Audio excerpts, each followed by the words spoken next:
Nous allons aujourd'hui parler du diabète et pour ce faire, nous sommes en compagnie d'Alain Meigne. Bonjour Alain. Bonjour. Que pouvez-vous nous dire donc au sujet du diabète? Le diabète, c'est une maladie en France qui touche 4 millions de personnes. 3 millions et demi sont diagnostiqués. 500 000 ne sont pas à ce jour. Donc c'est quand même une maladie qui est relativement importante sur le plan national. Il faut dire aussi que dans les dom-toms, le taux de prévalence est d'environ 10% de la population, alors que nous, en métropole, c'est entre 4 et 5%. Donc le diabète est lié un petit peu au mode de vie. Et pour être très clair, le diabète, pour définir ce que c'est avoir trop de sucre dans le sang. Et on a trop de sucre tout simplement parce que le pancréas n'arrive plus à fonctionner normalement, il ne sécrète plus suffisamment d'insuline pour combattre tous les apports glucidiques qui sont apportés par la nourriture ou par d'autres facteurs. D'accord. Donc là, on est vraiment sur le plan médical, sur comment ça fonctionne. Et après, dans la vie de tous les jours, comment ça se passe? Comment on vit avec le diabète? Il faut essayer de vivre le plus normalement possible. Je pense que c'est une éducation. Il faut avoir certainement une certaine force de caractère. Je dirais qu'en étant optimiste, le diabète, c'est surtout avant tout un art de vivre, puisque le diabète repose avant tout sur l'alimentation et sur l'activité physique. L'alimentation, contrairement aux idées reçues, on peut manger de tout, même des gâteaux, en quantité très modérée bien sûr, mais on peut manger de tout. Ce qui fait la réussite d'un diabète équilibré, c'est effectivement la modération en matière alimentaire. La deuxième chose qui est très importante, c'est l'activité physique. Je ne parle pas de sport, parce que le sport, c'est lié au rugby professionnel comme c'est à Brive, aux Jeux olympiques qui vont se dérouler dans peu de temps. Bon, en réalité, un diabétique, s'il fait de l'activité physique régulière, c'est très bien et ça permet d'éliminer les glucides, ça permet, ça double avantage également au niveau cardiaque, au niveau stress, de bien réguler tout ça. Donc je dirais que le diabète dans la vie de tous les jours, c'est avoir une vie quasi normale pour la plupart des gens. Bon, bien sûr, à ça se greffent les traitements, puisqu'un diabète ne peut pas se guérir tout seul. Il y a un diabète qui ne se soigne pas, c'est le diabète type 1. Donc là, il y a des piqûres d'insuline ou des pompes à insuline. Ça, c'est le côté un peu technique. Le diabète type 2, il se vit au quotidien en prenant des cachets. C'est un petit peu comme les personnes qui font du cholestérol ou d'autres pathologies. C'est quelque chose qui se soigne. Mais je dirais que le diabète, c'est vivre au jour le jour. Comme je le disais en introduction, c'est un art de vivre. Alors, ce que l'on peut dire à présent, est-ce que le regard des gens est particulier quand on est diabétique? Comme dans la société en général, il y a des personnes qui portent un regard très différent par rapport aux diabétiques, d'autres pas du tout. Je dirais qu'en règle générale, le regard des personnes est plutôt bienveillant et même interrogateur, puisque beaucoup de personnes savent que le diabète est une maladie qui se développe et donc ils posent des questions comme qu'est-ce qu'il faudrait que je fasse pour pas être diabétique. À la limite, on peut être perçu comme un conseiller en quelque sorte.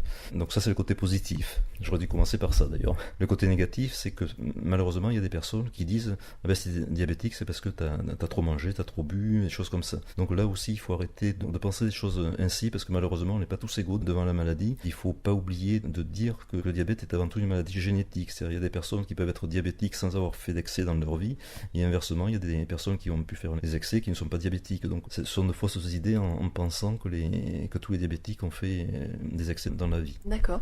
Et j'ai une question qui me vient. Est-ce que concrètement, on parle donc d'une dégénérescence au niveau du pancréas, c'est ça? Mais est-ce que concrètement on sait d'où ça vient cette dégénérescence ou c'est génétique, on ne peut pas vraiment l'expliquer comme ça? Je ne veux pas être très technique, mais il y a deux types de diabète. Il y a le diabète type 1, où là effectivement c'est le pancréas qui ne fonctionne plus du tout. Donc là c'est une maladie génétique, tout simplement, auto-immune.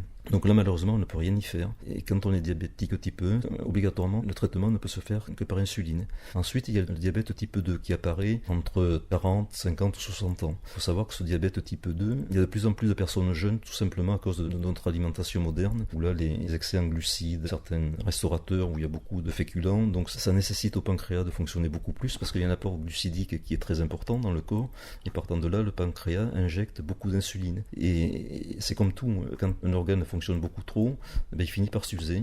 C'est la raison pour laquelle il y a beaucoup plus de jeunes diabétiques qui sont diabétiques à cause de certains excès alimentaires. Même s'il y a une prédisposition par rapport à ça, il faut quand même essayer de retarder cette maladie, comme je disais tout à l'heure, par rapport à l'alimentation et par rapport à l'activité physique. D'accord. Donc vous nous dites effectivement qu'on peut être très jeune tout en étant diabétique. Est-ce que justement, quand on est très jeune, on a une façon de le vivre en particulier? Est-ce que nos parents ont une influence, etc., etc.?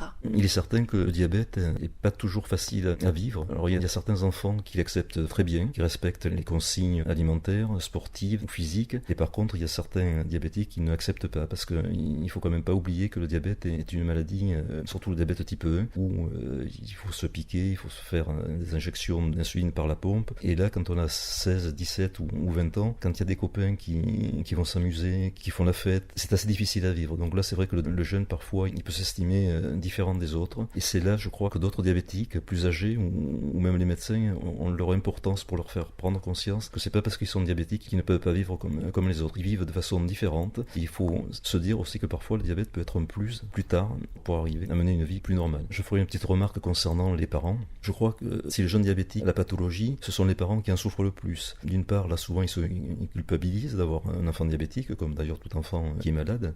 Mais après, ils s'inquiètent beaucoup parce qu'ils pensent qu'ils risquent de faire des hypoglycémies. L'hypoglycémie, c'est ne plus avoir assez de sucre dans le sang, ou inversement, les hyperglycémies, c'est quand il y en a trop. Donc l'enfant peut faire des malaises. Et c'est vrai que les parents ont toujours tendance, moins maintenant, mais à une certaine époque, avaient toujours tendance à surprotéger l'enfant, c'est-à-dire à le mettre sous couveuse. Donc il faut surtout laisser vivre l'enfant comme il peut, en ayant bien sûr des garde-fous. Un jeune diabétique ne peut pas être lâché dans la nature sans barrière, si je puis dire, mais comme on dit vulgairement, il faut quelquefois que les parents leur lâchent un peu la grappe. D'accord. Et est-ce que vous avez un message justement pour tous ces diabétiques, qu'ils soient jeunes, qu'ils aient un certain âge, ces gens qui vivent avec cette maladie? Je pense que vous l'avez compris, le diabète est une maladie, c'est une seule maladie, c'est une maladie. On saurait mieux si nous l'avions pas, il ne faut pas se leurrer. Par contre, il ne faut surtout pas dramatiser la maladie, ni la prendre à la légère. Il ne faut pas la dramatiser puisqu'on peut très bien vivre des décennies avec ce problème en ayant une hygiène de vie tout à fait correcte. Mais par contre, quand je dis qu'il ne faut pas la prendre à la légère, il y a quand même un minimum. Donc le minimum, c'est quand on est diabétique, il faut se faire suivre régulièrement, faire des prises de sang régulières, faire des contrôles comme tout un chacun au niveau cardiaque, au niveau ophtalmologique, au niveau rénal. Et c'est vrai qu'avec tous ces examens, on arrive à retarder les complications, parce que des complications, il y en a toujours un tout petit peu. Mais ce que je veux dire par là, le diabète est une maladie, et qui dans la vie n'a pas une maladie chronique un jour ou l'autre. Donc il faut l'accepter, point barre. Il y a certainement mieux, mais il y a aussi beaucoup plus mal. D'accord. Donc ce que vous nous dites finalement, c'est qu'il faut vivre. C'est tout à fait ça. Il faut vivre du mieux que l'on peut, se faire plaisir. Se faire plaisir, je dirais, c'est la principale qualité que devrait avoir tout diabétique, et notamment toute personne vivant sur cette terre qui est bien compliquée. Eh bien, je pense que sur cet avis-là, nous ne pouvons que nous rejoindre. Rappelons que l'Association française des diabétiques de la Corrèze se situe à l'hôpital de Brive. C'est un lieu d'information, de prévention et d'accompagnement. Les signes d'un diabète de type 1 sont la soif, les urines fréquentes, l'amaigrissement, une fatigue généralisée ainsi que des nausées. Le diabète de type 2 est plus insidieux. Il est également lié à la tension artérielle et au cholestérol. On peut le soupçonner par une prise de poids, par la soif et bien évidemment par les prédispositions génétiques, tout comme le type 1. Je vous remercie beaucoup pour votre intervention qui a été très enrichissante. Et puis je vous dis à bientôt alors. Merci, à très bientôt à vous aussi. À bientôt.